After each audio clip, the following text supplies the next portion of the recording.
Hi, my name is from Northwinds Poultry Farm here in Heidelberg, South Africa. And I just wanted to do a quick review for you guys about the Solaire radiant brooder that we have from Big Dutchman. We currently been running these brooders for a year and a half now, raising about 5,000 birds every 7 weeks. So I just want to show you guys how these brooders work and how to set them up. So just stay tuned so I can show you how. As you can see, these brooders are significantly bigger than the regular size brooders that most farmers use. It's got an aluminium dome shape, which is 890 millimeters in diameter, which disperses the heat quite nicely and equally in the entire house. Depending on the size of your house, the spacing from your floor to your ceiling, and if you've got double insulation on your ceiling as well, that would affect the temperature that any brooder would give off in the house. The minimum installation height for these brooders are 0.5 meters away from your ceiling and 1.2 meters from your floor. But I've got different houses that the ceiling and the floor are much more closer to each other, but that doesn't affect the heat too much.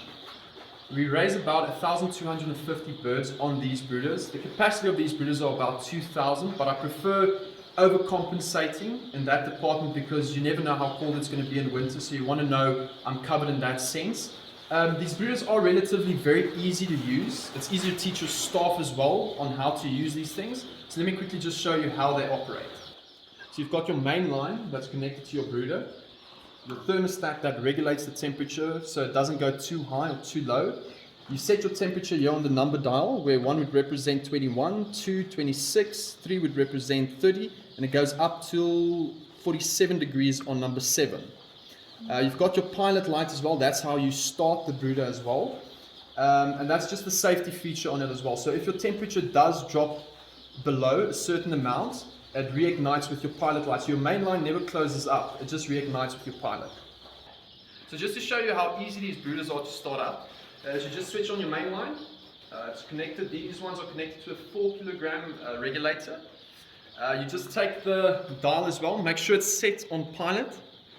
Push it in, then you take your lighter here at the bottom, start it up, it's ignited. So just keep your finger pressed in with the pilot light as well, because sometimes the coil is a little bit cold, so it just needs to engage so you can keep the mainline flow going. You can just release it when it's going, so now it's on, and then you can just set the temperature onto what you want. So let's say for instance you've got day-old birds and you want the temperature to be more or less like 33 degrees.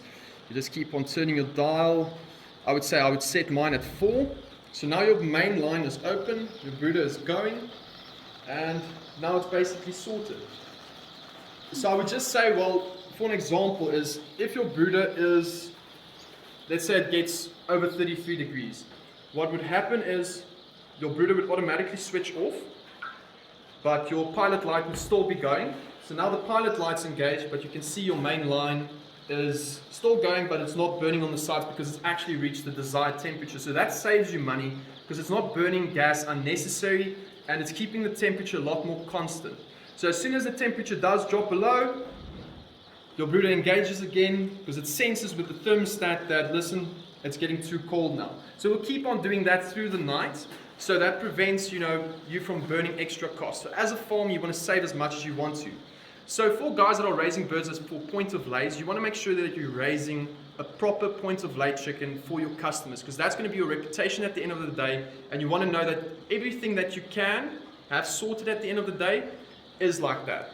So in my personal opinion, I prefer self-regulating brooders because they just save you a lot on time, cost, and unnecessary stress as well. If the technology is there, utilize that technology. Because at the end of the day, I know raising small chickens can be a stressful process as well. And especially if you're going to be raising point of lay birds for another farm, you want to make sure that you're raising proper quality birds at the end of the day as well. These brooders are for your small, medium and large scale farmers as well. It just depends on your setup. You might just need more of them. But at the end of the day, they will get the job done. But until next time, happy farming and thank you for watching.